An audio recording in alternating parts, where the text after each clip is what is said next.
Olá pessoal, seja muito, mas muito bem-vindo a mais um bloco de aula aqui para a nossa preparação de processo penal para a tua primeira fase no exame de ordem. Meu nome é Mauro Stirmer e neste bloco nós vamos falar sobre inquérito policial, um tema importantíssimo. O inquérito policial, nós vamos conceituá-lo, vamos trazer formas de início do inquérito, vamos trazer a investigação pelo Ministério Público e vamos falar das principais características do inquérito e como ele é encerrado. Bom, pessoal, começando então a falar sobre inquérito policial. Nós podemos conceituar inquérito policial como aquele, eu coloco aqui do ladinho, fica mais fácil, eu não tenho que estar colocando no quadro. Aquele procedimento administrativo, preparatório e inquisitivo que é presidido pelo delegado de polícia, que busca elementos de autoria e de materialidade a fim de que uma futura ação penal possa efetivamente ser proposta. O que eu posso extrair desse conceito para nós? Observe aqui comigo, que ele é um procedimento administrativo, logo ele não é processo, pessoal. Isso aqui tem um reflexo muito grande. Eventuais nulidades do inquérito não vão macular, não vão por si só anular a ação penal. Ele é preparatório por quê? Porque ele prepara uma futura ação penal. Ele é um instrumento de uma futura ação penal, ele não é um fim em si mesmo.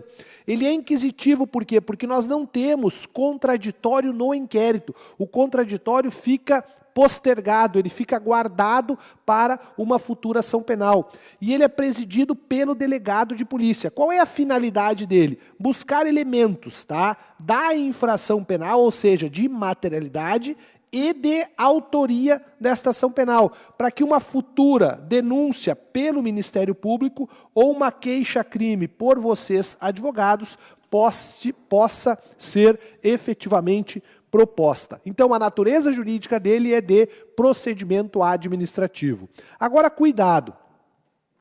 Será que o inquérito policial é a única forma que eu tenho de investigação? É claro que não. O próprio parágrafo único do artigo 4º diz que outras autoridades poderão investigar. Por exemplo, comissões parlamentares de inquérito investigam.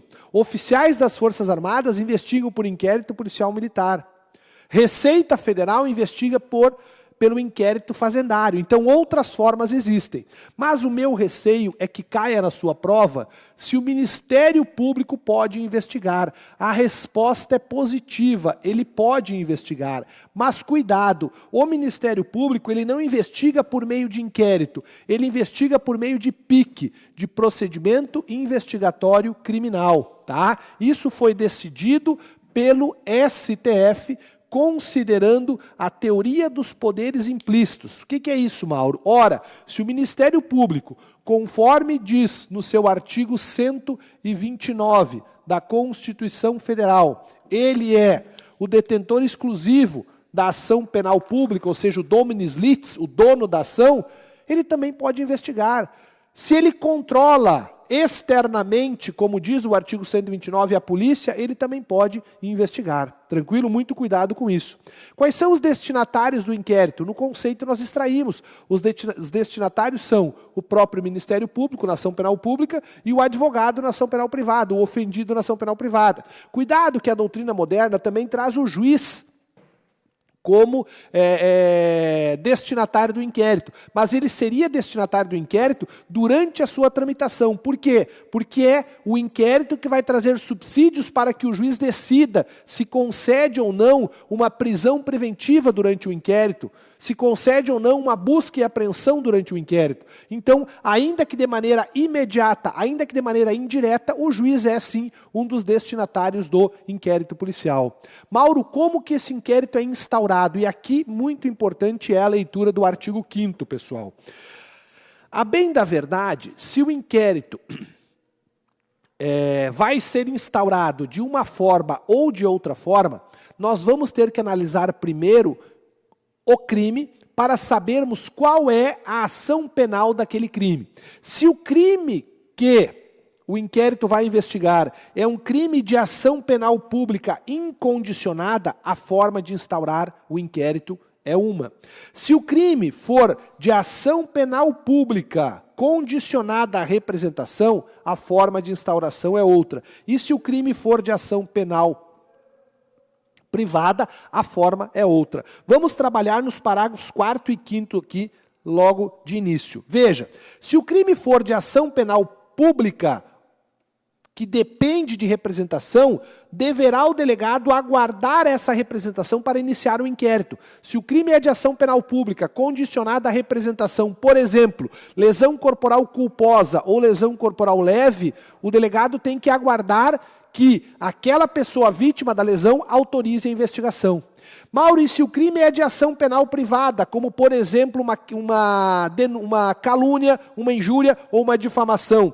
Aí, pessoal, o inquérito só pode ser instaurado mediante requerimento daquela vítima. De outro lado, vamos trocar a cor aqui, de outro lado, se o crime for de ação penal pública incondicionada, eu tenho 5 formas de instaurar o inquérito. O primeiro seria de ofício. O delegado de polícia, sabendo do crime, ele instaura o inquérito. Segunda forma é mediante requisição, que tem um sinônimo de ordem do juiz ou do Ministério Público. Ou seja, aqui o juiz, sabendo de um crime, o promotor, sabendo de um crime, oficia o delegado requisitando a instauração de um inquérito e o delegado deve instaurar. Cuidado, pessoal, se for esta forma de instauração de um inquérito aqui, a autoridade coatora em eventual habeas corpus para trancar o inquérito não é o delegado, mas sim é o juiz ou o promotor. Por quê? Porque o juiz ou o promotor que deram a ordem, o delegado apenas instaurou o inquérito cumprindo aquela ordem do juiz. Logo, o habeas corpus não pode ser proposto, não pode ser realizado junto ao juiz da comarca, mas deve ser realizado junto ao tribunal. Muita atenção com isso. Terceira forma de instaurar inquérito é mediante requerimento do ofendido. O cara vai lá e faz um BO dizendo que foi vítima do inquérito. Cuidado aqui com um detalhe. Se for indeferido, tá? Se for indeferido esse requerimento, eu posso interpor um recurso inominado para o chefe daquele delegado.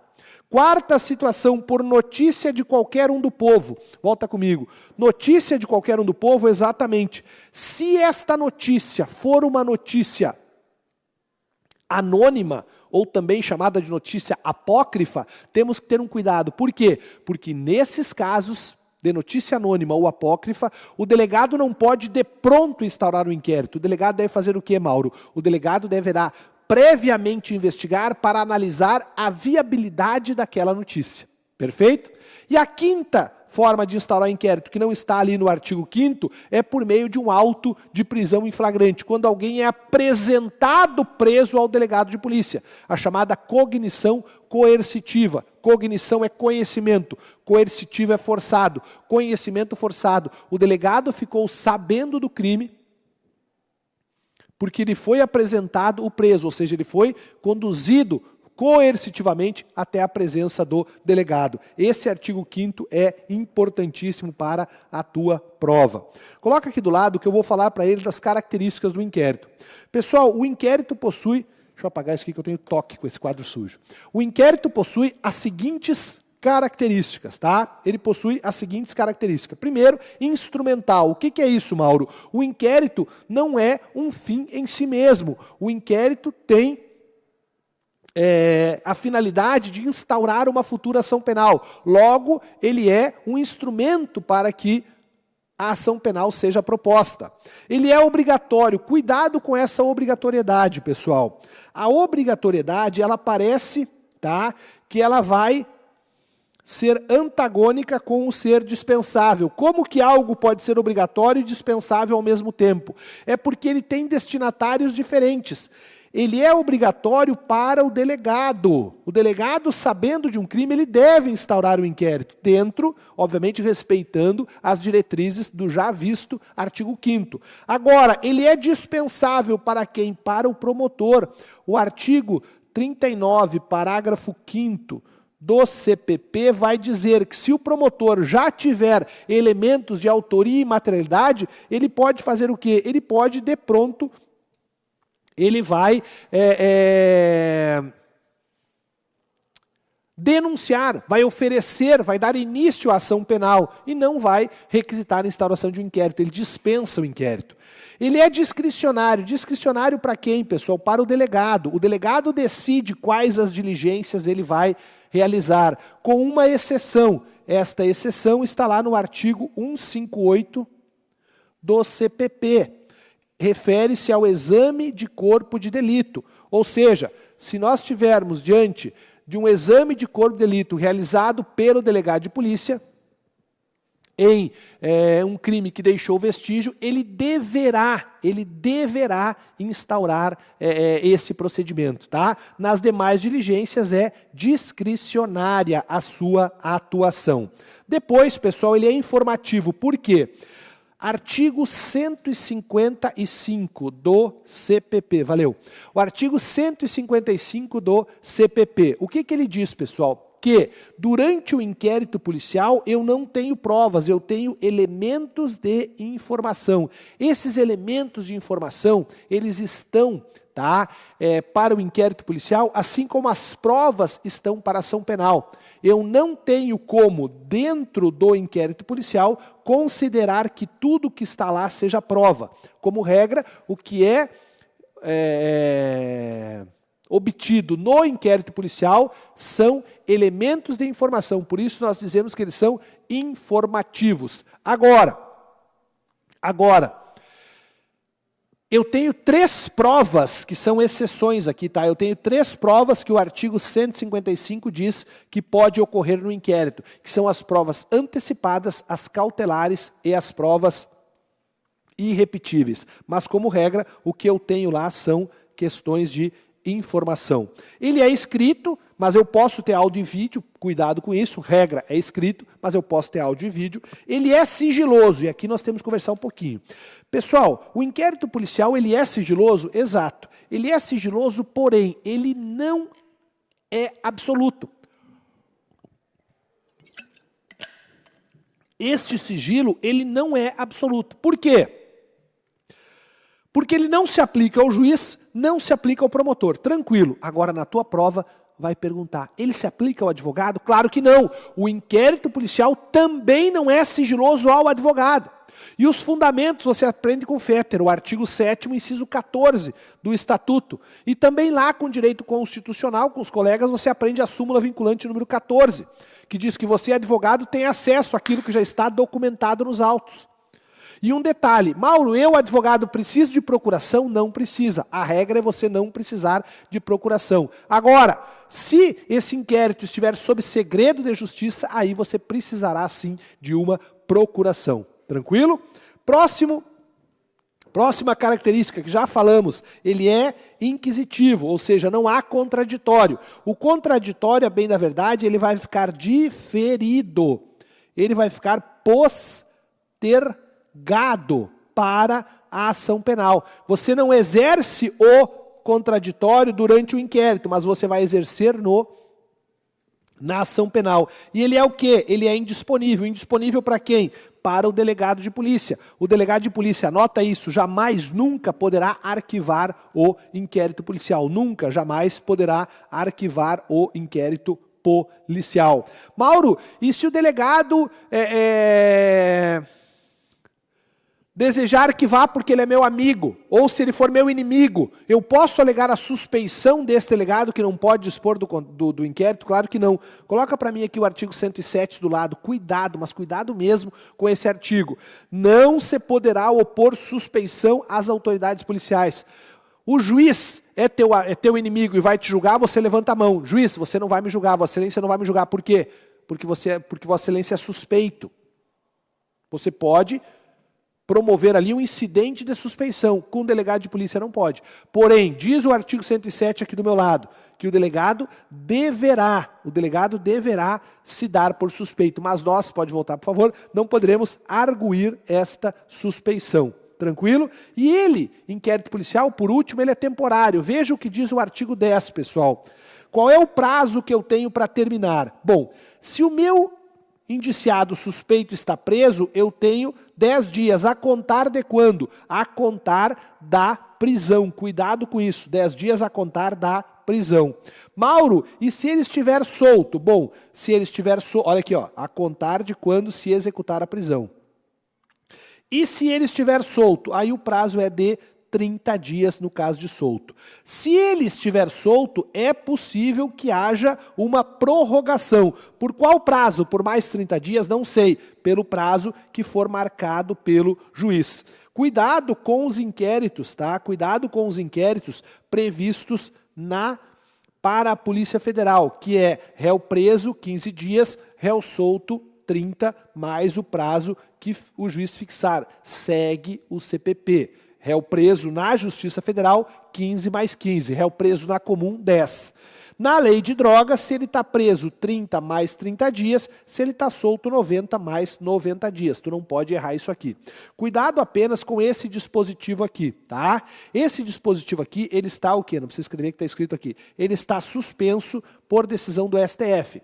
Então hoje não há possibilidade do juiz prorrogar o inquérito com o réu preso. Não há. Quando esta suspensão cair e entrar em vigor o artigo 3, letra B, que fala do juiz das garantias, ele poderá prorrogar, mesmo com o cara preso, por mais 15 dias. Hoje não. Hoje não há que se falar em prorrogação lá na Polícia Civil. É possível a prorrogação lá na Polícia Federal, porque a própria lei trata disso. Tranquilo? Bom. O artigo 6º, pessoal, coloca aqui do lado, ele trata do que nós vamos chamar de cartilha do delegado. O que o delegado deverá fazer? O delegado e o agente ficou sabendo de um crime, ele vai dirigir-se ao local, ele vai apreender os objetos, vai colher todas as provas, vai ouvir o ofendido, vai ouvir o indiciado, enfim, vai proceder ao exame de corpo de delito se o crime deixou vestígio. Pode voltar, por favor. O artigo 6º é o que nós chamamos, então, de cartilha do delegado de polícia. Tá? Eu tenho que chamar a atenção de vocês com o artigo 7º. O que diz o artigo 7º? Sobre a reprodução simulada de fatos. O que vulgarmente, coloquialmente, nós conhecemos como reconstituição. Tem que atentar para um detalhe. A reconstituição, o autor do crime não é obrigado a participar da reconstituição. Por quê? Porque ele estaria produzindo provas contra ele mesmo, ferindo aquilo que nós vimos na aula de processo, tá? de princípios do processo, que é o nemo tenedur sed degere, ou seja, ele estaria produzindo provas contra ele mesmo, o que não é possível. Cuidado com essa novidade aqui, pessoal, tá? Nos casos de sequestro, tá? Extorsão mediante sequestro, tá? Sequestro com resultado morte, é possível que o delegado diretamente vá requisitar às empresas de iniciativa privada dados ou informações da vítima desses crimes ou dos suspeitos. E muito cuidado com o artigo 13, letra B, tá? Esse caso, nos crimes de tráfico de pessoas, artigo 149 e 149A, é possível, tá, que o delegado de polícia, tá, ou o Ministério Público, mediante uma autorização judicial, tenha um contato, tá, com uma tecnologia que permite localizar pessoas. Como assim, Mauro? Hoje em dia, volta aqui comigo, hoje em dia, com esse meu celular aqui, tá? Com esse celular aqui, é possível que a Claro, a minha é da Claro, que a Claro saiba exatamente onde eu estou. Ela vai errar por centímetros, ela vai dizer que eu estou no azimuth tal, ou seja, longitude, tá? E latitude tal, nesse azimuth aqui. Isso é possível pela triangulação das estações radiobase, pelas estações das ERPs. E hoje é possível, então, que nós saibamos aonde nós estamos. Nós não, né? As empresas. Ah, tu está aí na tua casa, a empresa sabe exatamente onde tu está. E se o juiz mandar um ofício para a empresa vai dizer para o delegado. Agora, olha que legal isso aqui. Caso, pessoal, caso o delegado peça, às 6 horas da manhã o delegado pediu ao juiz. Às 18 horas, ou seja, 12 horas depois, o juiz não falou nada. Sabe o que o delegado pode fazer?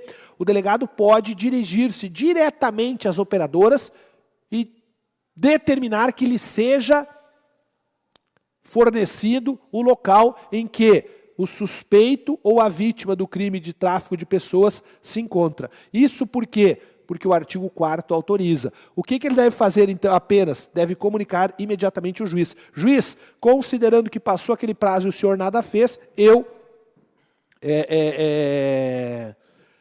pedir diretamente à empresa. Última novidade legislativa é o artigo 14, letra A, pessoal. Inquérito policial, tá? Em que policiais militares, por exemplo, tá? Ou policiais civis, estiverem sendo objetos de investigação por uso letal da força no exercício da profissão, eles vão ser citados. É isso mesmo, está escrito aqui, citado. Foi um erro? Foi, deveria ser intimado, mas, segundo a lei, citado, para que no prazo de 48 horas apresente um de vocês, um advogado. Mauro, e se o policial militar, o policial civil, o agente penitenciário não apresentar o advogado, aí a instituição a que ele está vinculado vai ser intimada para que no prazo de 48 horas indique o defensor. E quem seria esse defensor? Pode voltar comigo, por favor. Com a derrubada do veto, o defensor agora é o defensor público. Só explicar para vocês. Logo que esse artigo entrou, o presidente da República vetou os dispositivos que falavam que a instituição deveria indicar um defensor público. O Congresso, tá, naquele controle político do veto, derruba o veto e hoje o defensor a que se refere o parágrafo 2º é aquele defensor, pode colocar do lado aqui para mim, esses artigos aqui então trazem a obrigatoriedade da Defensoria Pública atuar, ainda que haja condições, pode voltar comigo por favor, ainda que haja condições por parte do agente policial ali que está envolvido naquele fato. Pessoal, uma questão que sempre acontece no inquérito é o indiciamento. O que é o indiciamento? O indiciamento é o ato pelo qual o delegado de polícia atribui a alguém a prática de um crime. O que é importante você saber do indiciamento? Essa jurisprudência aqui do lado. Quem indicia, pode colocar por favor, quem indicia é o delegado de polícia. Sublinha isso aqui no teu material. O juiz, e aí eu coloco aqui junto o promotor, eles não podem determinar que o delegado indicie alguém. O indiciamento, segundo o saudoso ministro Teori Zavascki, é ato privativo do delegado de polícia. Não é possível que haja uma determinação para que ele indicie. Perfeito? E agora, tá, vamos trabalhar o encerramento do inquérito. O encerramento do inquérito policial. Pessoal, o inquérito policial é encerrado quando o delegado faz um relatório, tá? Ele faz esse relatório e encaminha esse inquérito ao juiz. O juiz, tá? A depender da espécie de crime, deverá tomar uma ou outra decisão. Quer ver uma coisa? Se o crime for de ação penal privada, esse inquérito ficará no juízo, aguardando que a vítima ou seu advogado vá retirá-lo mediante translado para apresentar uma queixa-crime. Por quanto tempo fica aguardando lá? Por 6 meses. Passados 6 meses, ocorrerá a decadência e o inquérito aí será então arquivado. E se o inquérito for de ação penal pública? Se o inquérito for de ação penal pública, ele é encaminhado ao Ministério Público. O que o Ministério Público poderá fazer, pessoal? O Ministério Público, tá? Aqui. O Ministério Público poderá denunciar, poderá pedir diligências, e aí o juiz defere. O que é diligência? É a baixa dos autos para que o delegado continue investigando. Poderá pedir o chamado arquivamento indireto. O que é o arquivamento indireto? Isso aqui é importante, tá? O arquivamento indireto é o encaminhamento para outra justiça. Por quê? Porque não é a competente. Imagine que estava investigando um crime federal, um crime militar. Ele pede que encaminhe para essas justiças. Poderá propor o ANPP, o Acordo de Não Persecução Penal, previsto no artigo 28A, tá? Objeto de uma aula exclusiva. Depois, ele poderá requerer atualmente o arquivamento desse inquérito, tá? O arquivamento do inquérito. Aqui reside hoje uma questão muito específica. Por quê? Consegue pegar esse cantinho aqui? Eu baixo aqui. Consegue? Perfeito. Olha só. O arquivamento, colegas, nós temos que ter um cuidado. Segundo o CPP, e como está ocorrendo hoje na prática, tá? Segundo o Código de Processo Penal,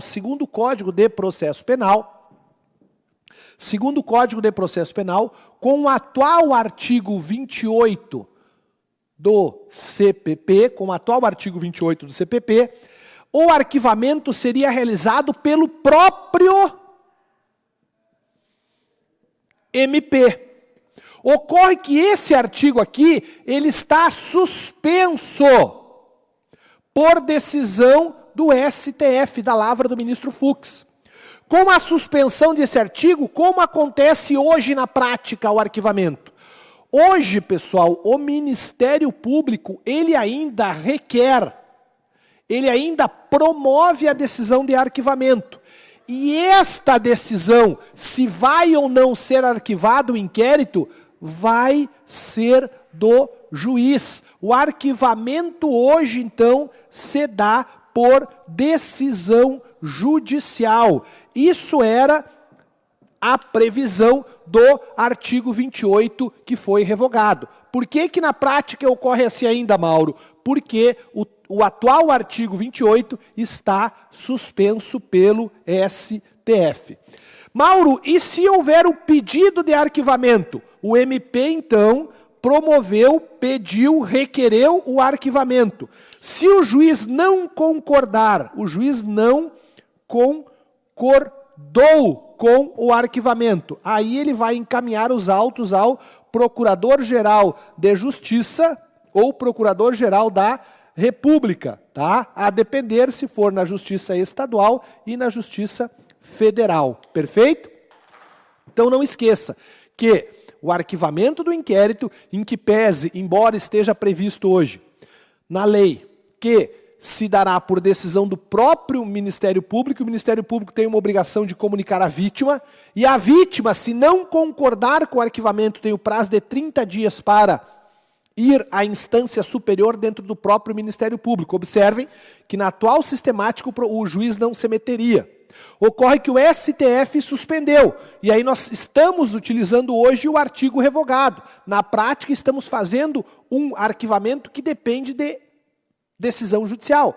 Esta decisão judicial vai ser promovida após pedido do Ministério Público. Tranquilo? Mauro, e se o Ministério Público pediu, então, e o juiz não concordou, como a vítima ainda não entrou no circuito, o que que o juiz faz? O juiz, ele mesmo, encaminha para o procurador, encaminha para o chefe do promotor. O chefe do promotor pode decidir duas coisas, pessoal. Ele pode concordar com o juiz e dizer, ora, o meu colega que pediu o arquivamento estava errado, e é caso, sim, de ação penal. Nesse caso, ele vai incumbir outro promotor de entrar com o processo. Mas por que não é o mesmo, Mauro? Em razão da independência funcional. E por acaso, se o chefe do promotor concordar com o promotor, dizer, juiz, Vossa Excelência está equivocado, eu concordo com o meu colega e é sim caso de arquivamento. Nesse caso, o juiz é obrigado a arquivar, beleza? É obrigado a arquivar. Mauro, e uma vez arquivado, o inquérito pode ser desarquivado? Coloca para mim aqui, pode. Diz o artigo 18 do CPP, tá? Que se nós tivermos provas novas, tá? Se nós tivermos provas novas, o delegado, pode investigar. Então significa o quê? Que é possível o desarquivamento do inquérito quando tivermos outras provas. Exatamente isso. Agora, cuidado. Larga o celular e presta muita atenção nessa tabela aqui. Pessoal, aqui nessa tabela consta o motivo do arquivamento e aqui se ele pode ou não ser desarquivado. Veja, se o arquivamento foi motivado por insuficiência de provas, o artigo 18 e a súmula do CPP e a súmula 524 diz que pode ser, sim, desarquivado se surgirem provas novas. Agora, se o motivo do arquivamento foi a falta de um pressuposto ou de uma condição da ação, preenchido esse pressuposto, é possível o desarquivamento. Sim, se for justa causa, que na verdade é uma falta de provas, é possível. Agora, se o arquivamento se deu por uma questão de atipicidade, o fato não era criminoso, não pode desarquivar, não pode. E se for uma excludente de ilicitude, lá do artigo 23, estado de cidade, legítima defesa e estrito cumprimento de um dever legal. Segundo o STJ, não é possível desarquivar. Já para o STF é possível. Mauri, como é que eu vou para a prova? Tu vai ter que decorar isso aqui. Se for arquivado por legítima defesa, segundo o STJ, não pode desarquivar. Segundo o STF, sim, é possível desarquivar.